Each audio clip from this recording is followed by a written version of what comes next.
Ratcliffe and Berrada sold us best in class with Project 150, and the first big move in hiring Ruben Amorim is starting to feel like a disaster. A lot of comments on the channel on Monday's video said that Ratcliffe and Berrada are not immune from blame. And let me tell you, I totally agree with every single one of you. Get involved in that comment section and smash that like button to help support the channel. You kick us off with your thoughts. Sir Jim Ratcliffe was brought into this club and he promised best in class. The only thing he's done, as I see it, is that Carrington is best in class. But what has that produced? Everything else just seems to have gone pear-shaped, been a disaster.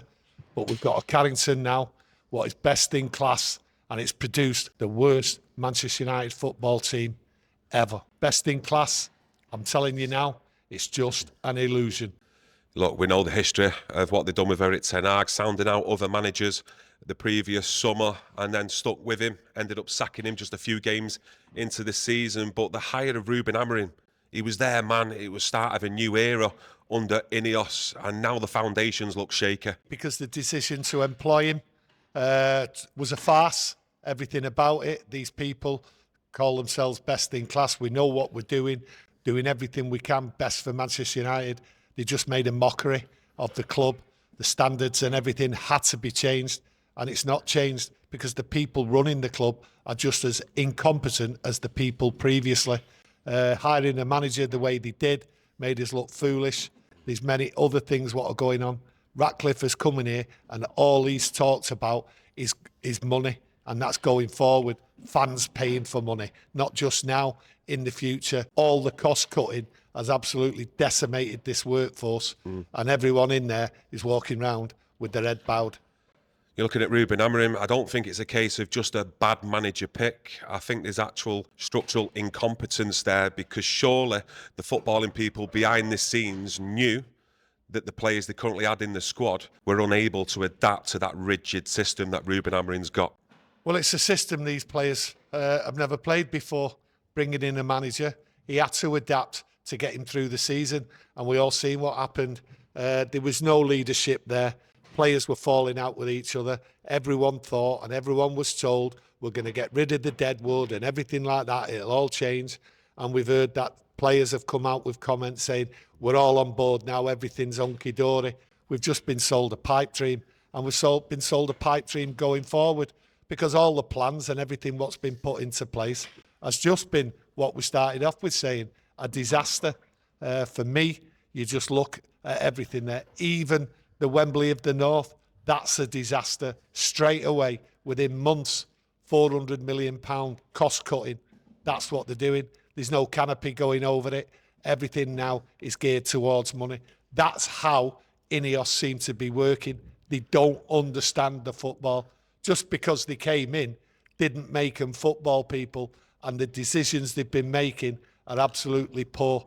We are in a situation, right, and I can't see us getting out of it for many years, which makes Omar Berrada's statements even more puzzling. If they do decide to keep with Ruben Amorim after the international break, that comes with its own risks. You know, we could get to Christmas and the season be all over like we've experienced in previous seasons. So it isn't about time then that the ownership come out and admitted their failures with this appointment. They won't do that. Sir Jim Ratcliffe, not a chance he will do that. He won't turn around and say, listen, we've come in here, we promised this, we promised that, it's gone pear-shaped, we start again. No, they've come out at the start of the season and said, we've got a plan, we're sticking to it.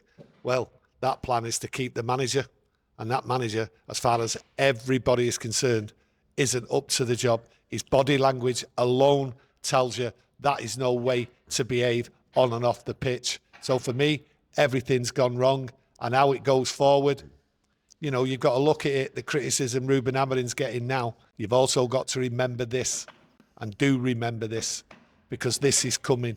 Sir Jim Ratcliffe told us he will not take the abuse if it gets worse and gets bad for him and his family. Well, I'll tell you something now. This fan club, these fans here at Manchester United will turn on Sir Jim Ratcliffe, will make it noisy and will make it unpleasant. So there's the uncertainty going forward.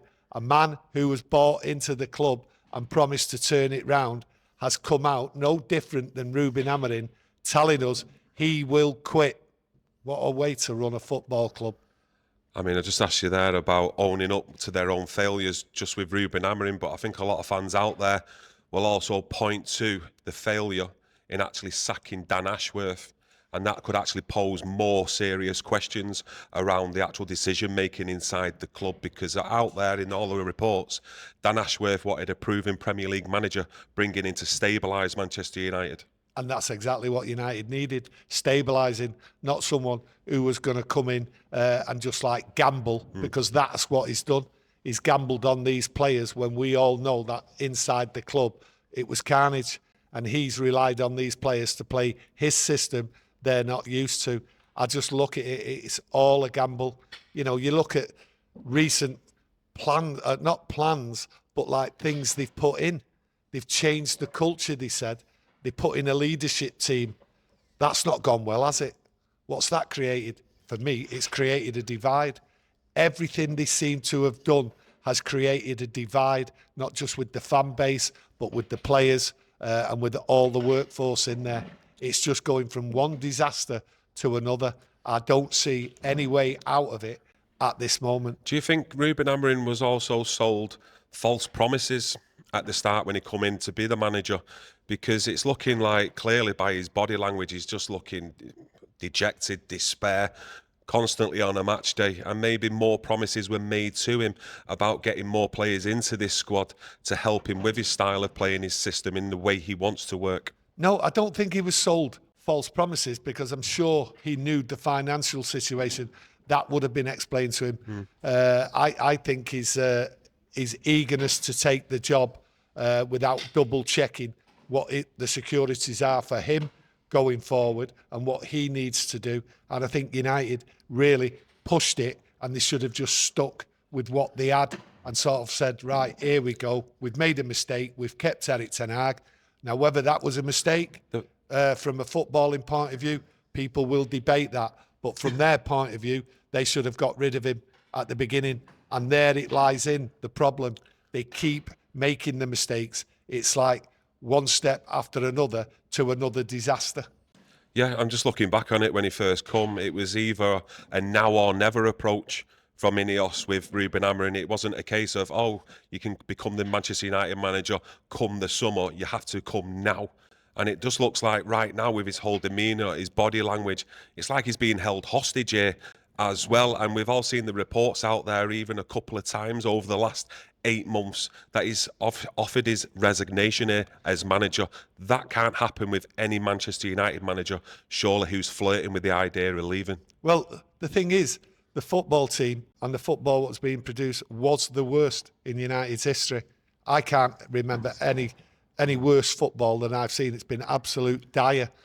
So the thing is, the people in charge should have said to Ruben Amorim, come in, stabilise the team, get the draws, get the odd win here and there, let's get back, and then let's look at it this summer. But they didn't. They gave Ruben Amorim the free rein to experiment, and he's still experimenting now. The way I'm looking at it, and we have done for the last few years, to be honest with you, the poor attitudes from a lot of players inside Manchester United, just here to pick up the wages week in, week out. And over the summer, though, we were sold the dream, the bomb squad. You know, once we get rid of all them in the summertime, the whole atmosphere inside the changing rooms, inside the club, it'll be a lot better, and it's more of a family unit under Ruben Amorim. But it seems like it's got worse, especially if you're looking at the players' body language now on the pitch. Well, it's pure body language, and that's what we're all seeing, and that's why we're all like up in arms. And the only people what aren't coming out with a statement is Sir Jim Ratcliffe and Berrada, quick to come out in the summer last year and everything, all there on the cameras and everything. Now they're shying away from it. I just look at it and think to myself, how did Omar Berrada think Manchester United would be competing to win the league in 2028, knowing the financial state of this club and what needed to be done? Now, does that turn around and say, he hadn't a clue? He's come out and done the PR, right? And give us all false hope and everything, that they're going to turn it round. They know what they're doing. It needed a full overhaul, the financials, you name it. How could he turn round and give us that false hope? You just mentioned Project 150 there. Adding that to also how quickly these new stadium plans have come out and the way certain people inside Manchester United have been dismissed and sacked, it does look, and it's always felt to me, that Sir Jim Ratcliffe is in a rush. And if you add in there also the dismissal so soon of Dan Ashworth, are these quick decisions and the way they want to rush things through quickly, do you think that's actually having an effect instead of them taking a sit back and looking at the here and now and what needs to be done to stabilise the football club, and they're looking too far into the future? Well, what they've done, they've come straight in, cost cutting, okay? And it takes years for that cost cutting to bear fruit. And the danger of all the cost cutting and everything is that other clubs will get far ahead because they're not willing to spend. The big problem here, and we've said it, lots of yous have said it out there, the opportunity was there for this club to be took over and bought fully. Now, I've turned round and said that was the right way to go. And then United would have to live off what they brought in. I would have accepted that. Now, if we would have been playing badly, right, when someone's took over the club, right, and you only live off your means by what you bring in, I would have accepted that. That is the way to rebuild. He's come in, decimated it, promised everything, and delivered nothing. Yeah, like I mentioned before there, you know, the execs there in Manchester United, they've failed to realise the current setup inside the squad. Also mismanaged as well, that Ruben Amorim was never going to give any flexibility to his system, and it's got us into this point now where it's looking more and feeling more and more like a disaster. But I want to know your thoughts and opinions on Omar, Berrada, Ratcliffe, Jason Wilcox as well. Do you think they've got the minerals to turn this situation around?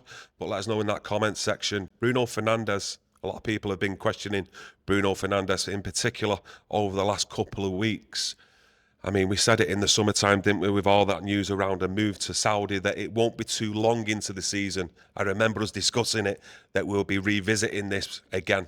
And I think this is the day, because when you're looking at Bruno Fernandes on that pitch against Brentford, I've got to be honest with you, captain or no captain, he looked like he gave up in that last 20 minutes. Yeah, he gave up because he didn't know what was going on. There was no instructions, tactically wise. It just all over the place.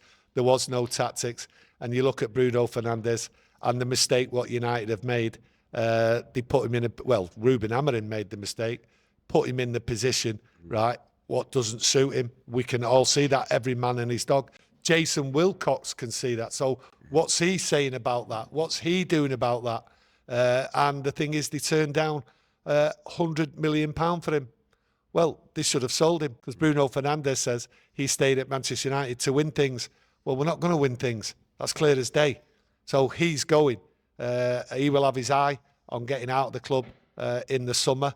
So United should have took £100 million and bought a specialist for that position. The opportunity was there. Ruben Amorim wanted to keep him. And now Bruno Fernandes has come out and threw the manager under the bus, saying we're getting overrun. It's not working. Well, how long's it not been working? We all know it's not been working for a year. Jason Wilcox knows it's not been working for a year. So really, best in class Jason Wilcox, what's he been doing? What's he going to do to turn it around? Just keep saying yes to Sir Jim Ratcliffe, because that's what it looks like to me. Let's all bow down to the king. Like I say, I don't think Ruben Amorim has been given all the tools he expected. I really do believe that personally. And I'll look at the goalkeeping situation from the outside in. I think there's a bit of friction there, between Amorim and the decision makers in the transfer market. I genuinely believe Amorim wanted an experienced goalkeeper, whether that was Martinez from Villa or Donnarumma from PSG, who's at City now, and he didn't want someone who was going to be a future prospect and someone they can work on for the future. I think he needed someone in for the here and now. Well, if that's true, and you know, I think you could be right there, Kieron. If that's true, then how poor are the INEOS and the people in place? We all know we needed a good goalkeeper, a proven goalkeeper. Yes, we know we needed a striker. We know we needed midfield players. And what did they do? They went out there and bought 3 front players and neglected what you need, the spine of the team, and it's not been done. So for me, the people running the club just haven't got a clue. And if they have overruled Ruben Amorim, then what's the point of Ruben Amorim being there? These owners these people running the club, shall I say, they're not best in class, and it is an illusion, and they've just run this club further and further into the ground, which is going to be very, very hard to get out, because as football fans, we will turn the wrath on the people running the club, and when they get that wrath, they will walk out, as said by Sir Jim Ratcliffe, and that's where we're going to head, because if it doesn't turn round in the next month or so, the results, and I mean the results, right, Ratcliffe will get it in the neck, and he's running the club, and he's already told us he's afraid of the abuse, and he won't like it. Well, dearie me. Yeah, you look at the Brentford game there, you can clearly see the manager now is questioning his own decision-making with the amount of changes he made to that back three, you know, the front three. I mean, the way it actually started with the starting 11 and how the actual game finished with Mason Mount, etc. in left wing-back, it's clearly a problem there. But surely he can help himself, stop being stubborn if it is the case that he wasn't his first choice Le Mans, and throw him in against Sunderland. What's he got to lose when you've got the likes of Bayinde and Tom Eaton to choose from? Surely you would expect him to throw him in. But just going on to some other news out there, I'm sure a lot of you have seen it. There's contingency plans apparently being made up for the successor for Ruben Amorim. Not too sure on it, I've got to be honest with you, with these reports, but you know, you take it with a pinch of salt or believe it whether you want to. What I want to know is, from your opinion, if it was you pulling the strings at Manchester United, would you be making them contingency plans right now? You have to. Ruben Amorim's, he's going to walk, he's going to go. There's no two ways about it. The body language tells you that. There's no coming back for Ruben Amorim. Everyone's against him. The players are against him.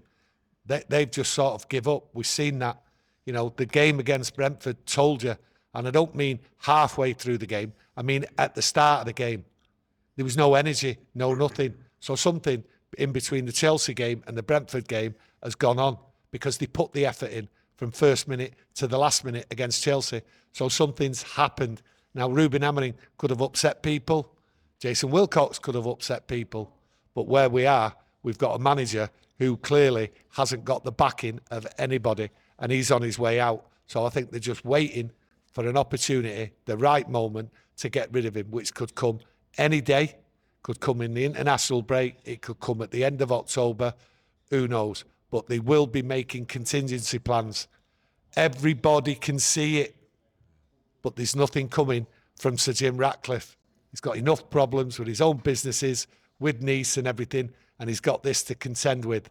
And that is the problem. He's got eyes, ears all over the place, and he's not concentrating on what really matters, and that's on the pitch. And Ruben Amorim, he's gave up. I am telling you now, his body language and what he says, he's gave up, and he gave up a long time ago, which I'm absolutely shocked at. But something massive must have gone on in the background. And Kieron does allude to Ruben Amorim wanting certain players and not getting them players, and other players are bought instead. So for me, once that happens, the manager has no chance, and he just gives up. He's flogging a dead horse. I'm not too sure about giving up, but I think he's actually resigned to the fact that he can't change his current situation around. And we've seen the same thing week on week. I mean, it's like buying a subscription to Netflix and finding out you've only got one film on there and it's on repeat. We just constantly see the same things happening week by week.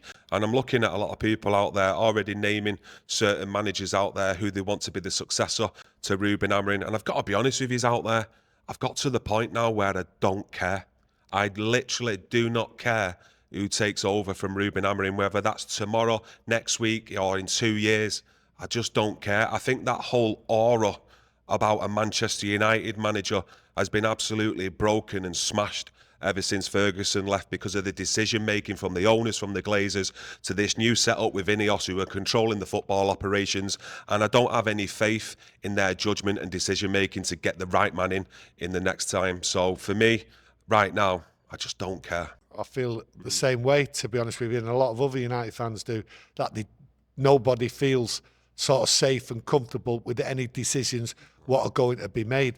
But I'll go back to what you said about Ruben Amorim. He's not capable. Yes, he is capable of sorting this team out to get a result. But what it is, he's stubborn and he won't change. Fair point. And at the end of the day, everyone can see that change is needed. But he should have made that change when he first came in. And that's where the leadership of Berrada and Jason Wilcox should have sorted it out with Ruben Amorim, but they didn't. They let him experiment, and it was a total disaster. Best in class. What an illusion we've got here. Like I said, it looks like it was a massive gamble to bring Ruben Amorim when they actually did do at this current period at Manchester United, and it's got that feeling, to be honest, that it's turning out to be a disaster. But I'd just like to thank you all for joining us today, getting involved as usual. Please give your opinions in that comment section, because we'd love to have a read of what you've got to say, and smash that like button as well to help support the channel. We'll be back tomorrow, so you enjoy the rest of your day, and we'll see you in the next one. Take care. Thank you. Thank you.